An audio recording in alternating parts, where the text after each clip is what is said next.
Este fue un asesino que decía que oía voces en su cabeza, que lo incitaban a perpetrar terribles crímenes. Pero lo peor fue el cómplice que él utilizó para ayudarlo. Esta es la historia de Joseph Kallinger. Joseph nació en 1937 y al poco tiempo de nacer fue puesto en adopción cuando su padre abandonó a su madre. A los 2 años lo adoptó una familia austríaca que en vez de darle amor y protegerlo lo que hacían era abusar de él. Los castigos que los Kallinger le infligieron incluían arrodillarse sobre piedras, encerrarlo en un armario, obligarlo a consumir excremento, lastimarse a sí mismo, quemaduras con hierro, azotarlo con cinturones y que pasara hambre. Los malos tratos de su padre le causaron una hernia a los 6 años. Esto fue motivo de burla y humillaciones cuando regresó a casa por este mal. Pero lamentablemente la violencia no quedó limitada a su hogar, pues a los 9 años abusaron sexualmente de él unos niños del vecindario, y por temor a las consecuencias no los acusó. Esto lo llevó a ser un niño sin amigos, solitario e introvertido, que además de todo esto tenía que ir a la zapatería de sus padres a trabajar con ellos.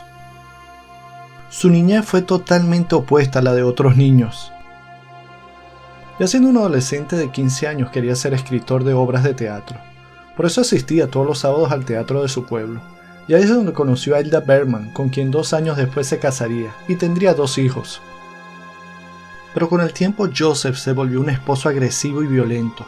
Golpeaba a su esposa y a sus hijos brutalmente, hasta que la relación termina en una separación. El matrimonio solo había durado 3 años. El divorcio lo llevó por una espiral de estrés, dolores de cabeza intensos, pérdida de apetito, y esto culminaría en su hospitalización. Tiempo después, ya de haber salido del hospital, se casó con la que sería su segunda esposa, con la cual tuvo 5 hijos. Aparentaba ser un buen padre, pero con el paso del tiempo él comenzó a ser mentalmente inestable.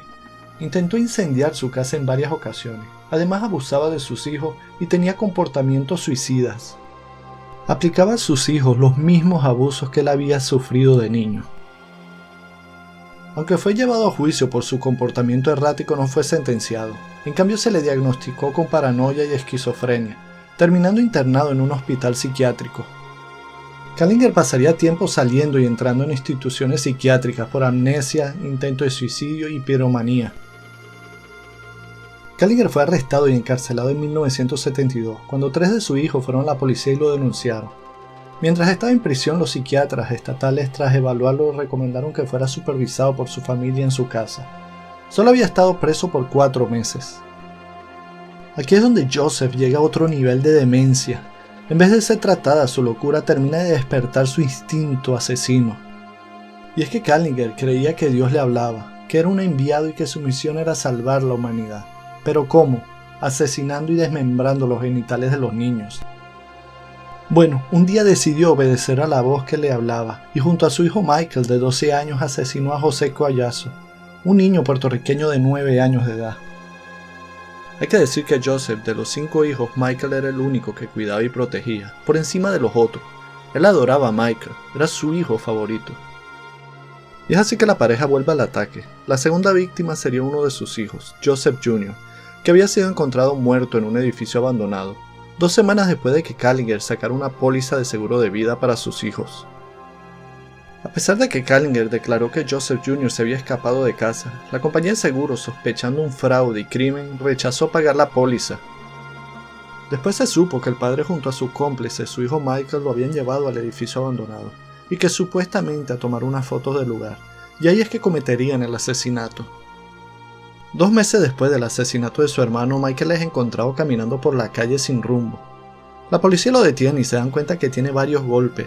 Al interrogarlo, él dice no recordar qué fue lo que le había sucedido. Cuando interrogan al padre, él dice que seguramente se había caído y por eso tenía esos golpes.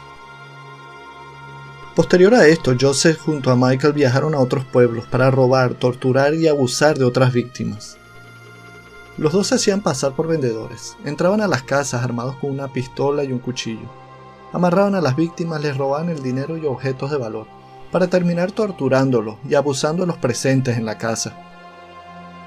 Su ola de terror terminó cuando entraron a una casa en Leona, New Jersey, donde se encontraban 9 personas. Mandaron a desnudarse a todos, abusaron sexualmente de varios de los presentes, pero María Fasching se negó a desnudarse, y Joseph terminó cortándole la garganta de punta a punta. Los vecinos al escuchar los gritos que provenían de la casa llamaron a la policía, pero cuando llegaron ya era muy tarde, los criminales habían huido. Cuando abandonaron la escena del crimen habían sido vistos dejando una camisa ensangrentada y un cuchillo cerca de la escena del crimen. Los detectives también encontraron huellas por toda la casa del asesino. Todo esto los ayudó a llegar a Joseph Kallinger. La mayoría de las víctimas decían que tenía un olor descriptivo extraño. Este era el del pegamento que él usaba para los zapatos, ya que desde su propia casa trabajaba como zapatero. El 17 de enero de 1975 la policía llega a la casa del asesino, pero solo encuentra a su hijo Michael. Tras revisar la casa minuciosamente encuentran un agujero en una pared que llevaba a otro cuarto secreto. Allí estaba Joseph hablando con su abogado por teléfono. Al ser interrogados, los detectives se centraron en Michael con la esperanza de que incriminara a su padre. Pero Michael nunca dijo nada en contra de su padre. Padre e hijo fueron juzgados y encarcelados en 1975. Joseph Kallinger trató de suicidarse innumerables veces en prisión, desde tratar de ahorcarse hasta incendiarse él mismo. Michael fue puesto en libertad a los 25 años de edad, porque se creía que había sido coaccionado por su padre para cometer los delitos, mientras que a Kallinger se le impuso una pena de 40 años, aunque no duró mucho tiempo en prisión y fue canalizado a un hospital psiquiátrico, en el que murió a los 59 años de edad, por un paro cardiorrespiratorio. Michael cambió su nombre y se mudó a otro estado para empezar una vida nueva. No se sabe más nada sobre él. Kallinger cometió una serie de crímenes aberrantes, pero haber utilizado a su hijo de apenas 12 años como cómplice lo elevan a un nivel de depravado superior. Un tipo con un elevado grado de locura. Todas estas tragedias se pudieron haber evitado, porque desde un principio se sabía que Kallinger no estaba bien de la cabeza. Pero una vez más no se hizo lo suficiente para evitar esto. Si el video te gustó dale like, compártelo en tus redes sociales y suscríbete. Esto es Insomnio TV.